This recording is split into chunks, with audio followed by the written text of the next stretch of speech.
Tidak mungkin. Amelia memandang Nessa dengan bingung, lalu berkata dengan remeh, tidak mungkin, memangnya kita tidak mengenal si Damar. Wanita itu berkata lagi, kalau dia mampu membeli perusahaan tempat kamu kerja, tidak mungkin dia akan bekerja di bidang konstruksi. Dan anakku, Sisi pun tidak akan menceraikannya. Pasti mereka sudah hidup bahagia. Benaran, aku tidak membohongimu, kata Nessa. Dan menurutku, sepertinya dia sedang memusuhi aku. Kemarin bosku dipecat tanpa alasan yang jelas, mungkin karena bosku menyinggungnya di depan pintu. Pasti kamu yang terlalu banyak berpikir, mungkin hanya namanya sama. Tidak usah mencari masalah, kata Amelia dengan tidak peduli. Tetapi foto dia dipajang di tembok foto bos-bos di perusahaanku. Amelia masih tidak percaya padanya. Dia berkata, apa kamu sedang sakit? Mungkin kamu halusinasi, kamu salah melihat. Coba kamu pikirkan ini, kenapa Damar bersedia bekerja susah payah di tempat konstruksi, sedangkan dia sebenarnya orang kaya. Makanya itu, aku juga tidak mengerti apa yang terjadi. Aku sangat khawatir, jika dia benar adalah bos di perusahaanku dan aku, kata Nessa dengan cemas. Aduh, kamu terlalu banyak berpikir. Itu hal yang sama sekali tidak mungkin terjadi, dan mau terjadi pun, kamu bisa mencari pekerjaan lain juga. Amelia berkata lagi, perusahaan menantuku, si Dimas pasti lebih bagus daripada perusahaan tempat kamu bekerja sekarang. Nanti aku akan minta tolong pada menantuku, supaya kamu bisa bekerja di perusahaannya. Amelia sangat menyukai menantu barunya ini. Dimas membelikan tas dan mobil yang mahal pada putrinya. Dia bergembira mendapatkan menantu kaya seperti Dimas. Dan dia sama sekali tidak percaya apa yang dikatakan Nessa tadi. Sekarang sudah pukul 10 malam. Damar dan Sela sedang duduk di dalam bar, dan situasinya canggung sekarang. Di antara mereka, Wendy sedang memeluk sebuah botol anggur dengan wajah yang memerah.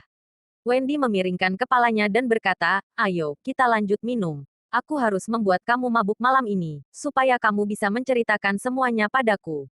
Ya, yang mabuk ternyata Wendy. Tadinya, dia ingin membujuk Damar untuk minum sebanyak-banyaknya, namun dia juga ikut minum sendiri.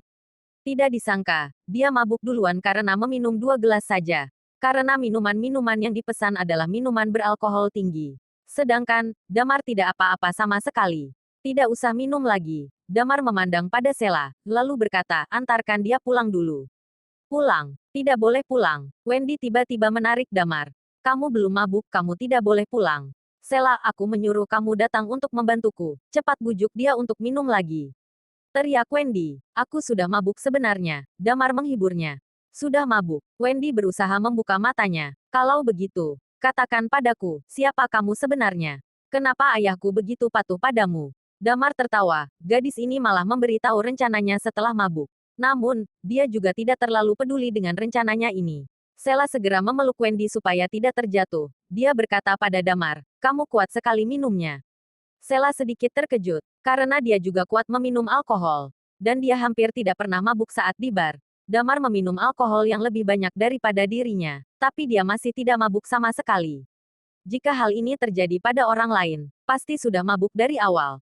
Kenapa Damar masih kelihatan biasa-biasa saja? Sela tidak usah omong kosong padanya, cepat suruh dia minum. Wendy bergumam, tetapi tidak terdengar dengan jelas karena latar belakangnya terlalu berisik. Pada saat ini, Sela menepuk leher Wendy secara mendadak. Wendy tercengang sebentar, kemudian badannya lemas dan menyandar pada Sela. Ekspresi Damar berubah sedikit. Dia bisa mengetahui bahwa Sela pasti bukan gadis biasa, kemampuannya pasti lumayan hebat. Tolong bantu aku untuk menggendongnya ke dalam mobil. Aku akan mengantarnya pulang, kata Sela dengan tanpa daya. Damar mengangguk, dia lekas menggendongnya dan mengikuti Sela keluar dari bar.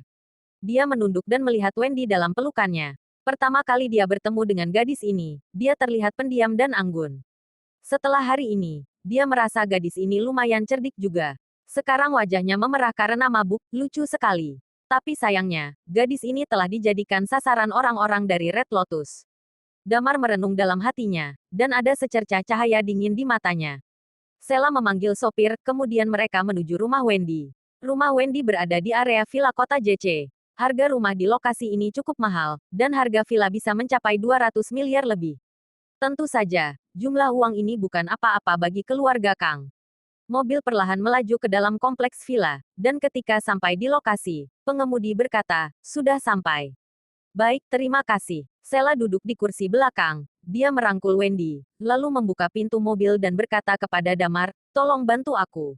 Damar tidak bergerak sama sekali. Dia duduk di kursi penumpang dan menatap kaca spion terus. Red Lotus kah? Kata Damar sambil menjilat bibirnya. Damar sudah tahu bahwa orang-orang Red Lotus ingin membunuh Wendy. Selama waktu ini, Lilia dan Nidia juga sibuk mengurusi masalah ini, tetapi dia tidak menyangka bahwa dia akan bertemu dengan orang-orang Red Lotus secara langsung. Sopir membuka pintu mobil. Pada saat ini, ekspresi Sela tiba-tiba berubah. Dia segera berteriak, "Pembunuh!" Dua orang pembunuh menyerbu mereka. Salah satunya langsung menuju ke kursi pengemudi, dengan belati dingin di tangannya. Belati itu mengarah ke jantung sopir mobil. Damar segera menarik lengan sopir, tetapi belati itu menusuk ke pahanya. Ah! Sopir itu berteriak penuh dengan kesakitan. Pembunuh lainnya bergegas ke kursi belakang dan langsung menghampiri Sela. Sela menutup pintu mobil dengan cepat, dan sebelum dia menutup pintunya dia menendang perut pembunuh itu dengan kencang. "Cepat tutup pintu dan kunci pintunya!" teriak Sela. Lalu dia mengunci pintu mobil belakang dan memastikan Wendy masih aman. Sopir mobil juga melakukan hal yang sama. Dia mengabaikan rasa sakit di pahanya, lalu mengunci pintu mobil dengan cepat. Saat ini, Damar keluar dari mobil.